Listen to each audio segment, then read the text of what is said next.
The British monarchy is once again rocked by turmoil, this time with explosive claims against Prince Harry. According to royal biographer Angela Levinan, the Duke of Sussex is accused of bullying King Charles, who is reportedly battling cancer, with a string of unreasonable demands at Buckingham Palace. The latest reports suggest Harry's so-called olive branch to the royal family is anything but genuine. It's being dismissed inside the palace as a manipulative PR stunt, cleverly leaked by Harry himself to dominate headlines rather than heal fractured family ties. Hollywood insider Rob Shooter, who has close palace sources, revealed that Buckingham Palace sees Harry's recent peace offering as a calculated move designed solely to improve his public image. The palace insiders say this is less about mending fences and more about media spectacle, a pattern that's becoming painfully familiar. What looks like an attempt at reconciliation is, in reality, a strategic spin. Recently, Harry's team publicly announced that the Duke had shared his public calendar with Buckingham Palace to avoid any scheduling conflicts during his visits to the UK. This was portrayed as an olive branch toward the family, but palace insiders tell Shooter's Shoe to Scoop podcast that this gesture is nothing more than a well-orchestrated media stunt. This isn't about healing, it's about headlines, said a longtime palace staffer, bluntly. You can't make a Netflix documentary about your family? Then expect to be invited back as if nothing happened? One insider remarked. The timing of the calendar leak was also suspicious. It came just days after Harry's high-profile visit to Angola, which coincided uncomfortably with Queen Camilla's birthday celebrations. According to sources, the timing was no accident, another deliberate move to stay in the limelight in royal circles. There is a golden rule of behavior: don't talk publicly about family matters, don't leak stories, don't scheme for advantage. And yet, insiders say Harry has repeatedly broken all three. One staffer summarized it with frustration: "We don't have time for another Sussex sideshow." Within the royal family, there remains a division. Some members are determined to bring Harry back into the fold, believing that reconciliation is still possible. Yet Harry's recent behavior shows he is unwilling to bend. Sources reveal that Harry demanded, if he were to meet King Charles, that Prince William and Queen Camilla be excluded. This is a shocking move. Demanding to blacklist the Queen and the future King from a family meeting is seen as disrespectful and unrealistic by palace insiders. One senior staffer said they were stunned by Harry's audacity, describing his attitude as if the monarchy froze in time the moment he left. But the reality is, the institution has moved on without him. Harry also reportedly still refers to himself as a senior royal when talking with his team, despite losing all official titles and royal duties. Staff say he wants the perks without the responsibilities, wanting to be royal when it suits him and a victim when it doesn't. This insistence on clinging to his former status only deepens the palace's frustration.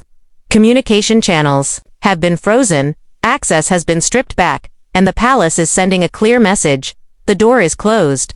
You walked away, don't expect to walk back in just because you missed the spotlight, an insider said. Angela Levinan, once a vocal defender of Harry, has grown increasingly critical. Having spent over a year shadowing the Duke, observing his interactions with staff, family, and Meghan Markle, she paints a bleak picture. The once playful and charming royal is now bitter, calculating, and lost in Meghan's shadow, she told sources. This transformation is echoed by former aides, journalists, and even old friends who are distancing themselves. Harry, once the beloved people's prince, is now seen as a figure consumed by resentment. Every public appearance and statement feels like another swipe at the family he once defended passionately. One explanation offered is loneliness and boredom, especially during his exile in Montecito. Others point the finger at Meghan's influence, suggesting she has hardened Harry's attitude. Regardless of the cause, the change is striking and concerning to many who knew him. But the drama isn't just about Harry. Angela Levinan reveals that Meghan Markle is reportedly preparing her own next big project, revenge memoir or another Netflix series packed with royal truths. Sources say Meghan is quietly compiling a trove of private texts, emails, and unseen footage, ready to be weaponized. Unlike Harry's earlier attempts at public truth-telling, Meghan's comeback is said to be far less about reconciliation and far more about domination of the narrative. The goal is to flip the script, portraying herself as the heroine of a royal tragedy while painting everyone else as villains. Insiders say Meghan doesn't want to rejoin the family. She wants to control the story entirely. Carefully, coldly, and with zero apologies, she's preparing to go on the offensive. This fuels the palace's fear of a never-ending content machine that will keep dragging the monarchy through public drama for years to come.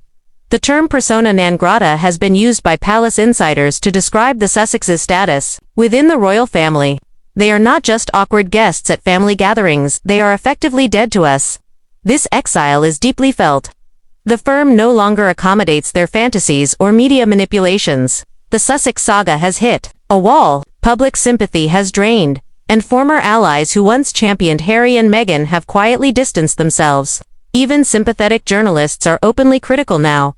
King Charles, though reportedly torn, agrees with the firm's stance. It's not worth the risk or the endless headlines to re-engage with Harry and Meghan. Prince William is said to have made the first move, telling close advisors there is no path back for Harry. The palace's position is firm. No invitations. No briefings. No recognition. It's important to remember how the Sussexes got here, from the explosive Oprah interview to the Netflix documentaries and Harry's memoir. Each public revelation has deepened the divide. Every truth aired publicly has been another nail in the coffin of their royal ties. The palace cannot trust them, fearing that any private conversation could become public content. This paranoia extends to every olive branch or smile, which could be twisted into betrayal. The Sussexes built their media empire by burning bridges. Now they want to walk across the ashes and expect to be welcomed back. The palace isn't playing along anymore.